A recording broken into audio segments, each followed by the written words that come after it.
Hello friends, the home foodie में वंदना में आपका स्वागत है। और आज मैं लेके आई हूँ आपके लिए चटपटा बिना ऑयल का हरी मिर्च का अचार, जो कि खाने में तो स्वादिष्ट है ही, साथ ही ये खाने को भी डाइजेशन में हेल्प करता है। आप पूरी वीडियो ध्यान से देखिएगा। इसमें मैं बताऊंगी कि आप हरी मिर्च का अचार किस किस तरह से डाल सकते हैं। साथ ही मैं बताऊंगी ढेर सारी टिप्स एंड ट्रिक्स जिससे कि आपका हरी मिर्च का अचार लंबे समय तक चल सके। तो पूरी वीडियो ध्यान से देखिएगा। तो बिना टाइम वेस्ट किए चलिए शुरू करते हैं आज की रेसिपी, बिना ऑयल के हरी मिर्च का अचार। तो चलिए सबसे पहले हम हरी मिर्च के अचार के मसाले तैयार कर लेते हैं। उसके लिए मैंने बारीक वाली जो राई होती है वो 3 टेबलस्पून ली है। साथ ही मैंने लिया है सौंफ और लिया है मेथी, और थोड़ी सी 1 टेबलस्पून करीब अजवाइन, और थोड़ी सी अमचूर ली है। अगर आपको चटपटा ज़्यादा पसंद हो तो लें, नहीं तो अवॉइड भी कर सकते हैं। और साथ ही नमक और मिर्च लिया है। अब इन सारे मसालों के साथ में मैंने थोड़ी सी 8-10 दाने काली मिर्च के भी लिए हैं। तो हम कढ़ाई को गर्म करके अब इन सब सारे मसालों को हल्का सा भून लेंगे। हमें बेसिकली इनको भुनना नहीं है, बस इनको गर्म करना है, जिससे कि हमारे मसालों में कोई भी नमी हो, सीलापन हो तो वो निकल जाए और स्टरलाइज हो जाए। जितना मोटा मसाला होगा उसको हम पहले डालेंगे कढ़ाई में, फिर एक एक करके हम सारे मसाले डाल के सभी मसालों को भून लेंगे। हमें मसालों को बेसिकली भुनना नहीं है, बस गरम करना है। बस इतना सा गरम करना है कि हाथ से हम इन मसालों को छू सकें। पहले के टाइम में हम इन मसालों को धूप दिखा दिया करते थे, पर आजकल फ्लैटों में या जिनके यहाँ धूप नहीं आती उनके लिए बेस्ट ऑप्शन है कि हल्का सा बस कढ़ाई में गरम कर लें। चाहे तो आप माइक्रोवेव में भी गरम कर सकते हैं। हम सारे मसाले डाल करके बस इस लेवल तक भुनेंगे कि हम इनको आराम से छू सकें। ये भुनने का प्रोसेस पूरा हमारा आधा और 1 मिनट के बीच में कंप्लीट हो जाएगा। जैसे ही हमारे मसाले हल्के से गर्म होंगे, हम इसको किसी दूसरे बर्तन में पलट लेंगे और इसको ठंडा होने के लिए छोड़ देंगे। जब तक हमारे मसाले ठंडे हो रहे हैं तब तक हम मिर्च को भी काट लेते हैं, चीरा लगा लेते हैं। मिर्च लगभग मैंने यहाँ पे आधा किलो करीब ली है। मैंने मिर्च को पहले बहुत अच्छी तरह से धो करके उनको साफ कपड़े से पोंछ लिया था, और इसको थोड़ी देर पंखे के नीचे, हवा के नीचे इसको फैला के भी छोड़ दिया था, जिससे कि इसमें जो थोड़ी बहुत भी कोई नमी हो तो वो निकल जाए। हमें कोई भी अचार जब डालना होता है तो ये ध्यान रखना होता है कि उसमें नमी बिल्कुल ना हो। मैंने कुछ मिर्चें बीच में से चीरा लगाई हैं, कुछ मैंने छोटे छोटे टुकड़े कर लिए हैं, कुछ इनको हॉरिजॉन्टली काटा है, कुछ को मैंने वर्टिकली काटा है। आप जिस भी तरीके से चाहें उसी तरीके से काट सकते हैं। अब मेरे मसाले ठंडे हो गए हैं तो मैं इनको मिक्सी में पीस ले रही हूँ। यहाँ पे हमने जितने भी मसाले लिए हैं ना, सभी डाइजेशन में बहुत ही हेल्प करते हैं।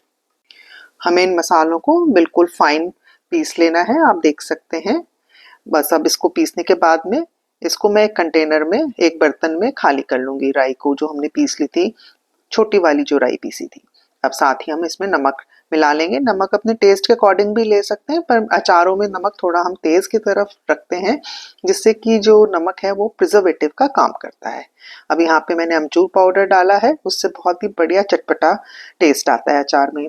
थोड़ी सी डाली है लाल मिर्च, क्योंकि जो हमारी ये मिर्चें हैं ये बहुत तीखी नहीं है।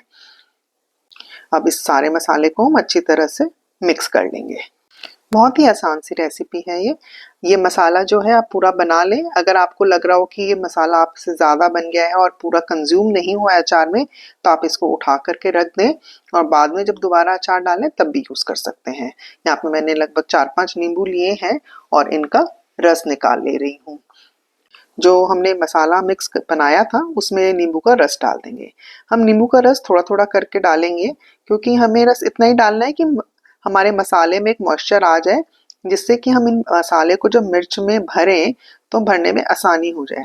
अगर मसाला बहुत सूखा सूखा होता है ना, तो फिर मसाला बिखरता रहता है और मिर्च के अंदर टिकता नहीं है। तो एक नमी लाने के लिए, एक मॉइस्चर लाने के लिए हमने इसमें नींबू का रस डाल दिया है। और चटपटा टेस्ट तो नींबू देगा ही, साथ ही जो नींबू है वो प्रिजर्वेटिव का भी काम करता है। अब हमने जो मिर्चों में चीरा लगाया था उसमें थोड़ा सा मसाला पूरी मिर्चों में भर देंगे। आप मिर्चों का जब भी कोई काम करें तो ध्यान रखें कि हाथ को बहुत अच्छी तरह से धोएं। या तो आप ग्लव्स पहन के काम करें, नहीं तो आप काम खत्म होने के बाद में थोड़ी सी हाथ में चिकनाई लगा करके फिर साबुन से हाथ को धोएं, नहीं तो मिर्च आपके हाथों में रह जाएगी और जलन लगेगी।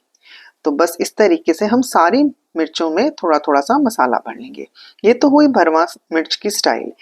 आप चाहें तो इन ही मिर्चों को काट करके भी ये सारे मसाले मिक्स कर सकते हैं, वो मैं आपको अभी दिखाऊंगी। अभी आप देख रहे हैं कि मैं किस तरह से मसाले भर के मिर्चों को हाथ से प्रेस कर दे रही हूँ, और जो मिर्चों की जो डंडियां हैं इनको भी मैं निकाल के अलग कर दे रही हूँ। मिर्च की डंडियां अगर हम अचार में रखेंगे तो हमारा मिर्च का जो अचार है वो खराब होने का डर रहता है, इसलिए हमें मिर्चों की डंडियां निकाल देनी चाहिए। साथ ही मैं आपको एक टिप देना चाहूंगी कि अगर आप फ्रिज में भी मिर्च रखते हैं तो भी उनकी डंडियां निकाल के ही रखें, तो आपकी जो मिर्चें हैं वो लंबे समय तक चलेंगी। ये हमारा मिर्च का अचार हमने भर लिया है, मतलब इसमें हमने सारे मसाले भर लिए हैं। तो ये अचार हमारा लगभग अब रेडी हो गया है। बस इसमें हम क्या करेंगे, थोड़ा सा नींबू का रस और डाल देंगे, और इसमें साथ ही थोड़ा सा नमक भी डाल देंगे। नमक और नींबू की एक कोटिंग हो जाएगी इन मिर्चों के ऊपर, तो मिर्चों को गलने में भी आसानी रहेगी, चटपटा सा स्वाद भी आएगा, और ये दोनों ही चीजें प्रिजर्वेटिव का भी काम करेंगी। अगर आपको ये अचार लंबे समय तक चलाना है तो आप इसमें 2-3 चम्मच भर के सिरका डाल दीजिए, तो आपका अचार लंबे समय तक चलेगा। अब यहाँ पे मैंने कुछ मिर्चों को काट लिया था लंबा लंबा, और जो मसाला हमारा बच गया था वो इसमें डाल दे रही हूँ।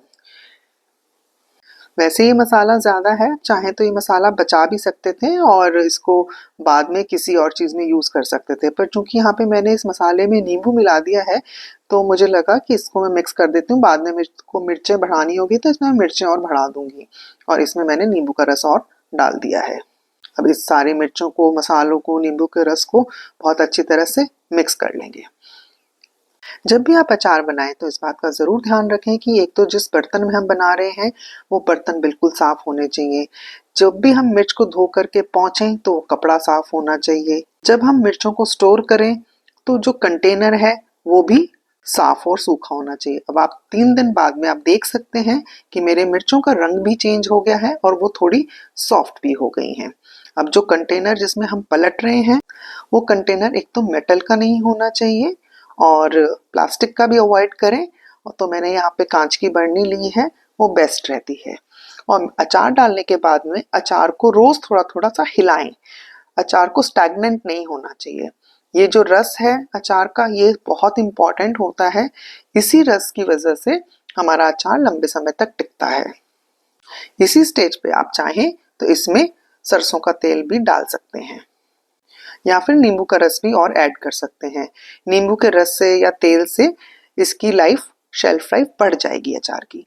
दूसरा जो हमने मिर्चों को काट के अचार बनाया था वो भी आप देख सकते हैं, वो भी थोड़ा सॉफ्ट हो गया है और खाने के लिए ये रेडी भी है। बहुत ही आसान सी रेसिपी है, कुछ ही मसालों से जो कि घर में आसानी से मिल जाते हैं बन के तैयार हो जाता है। ये अचार खाने का तो स्वाद बढ़ाता ही है, साथ में ये खाने को डाइजेस्ट करने में भी बहुत हेल्प करता है।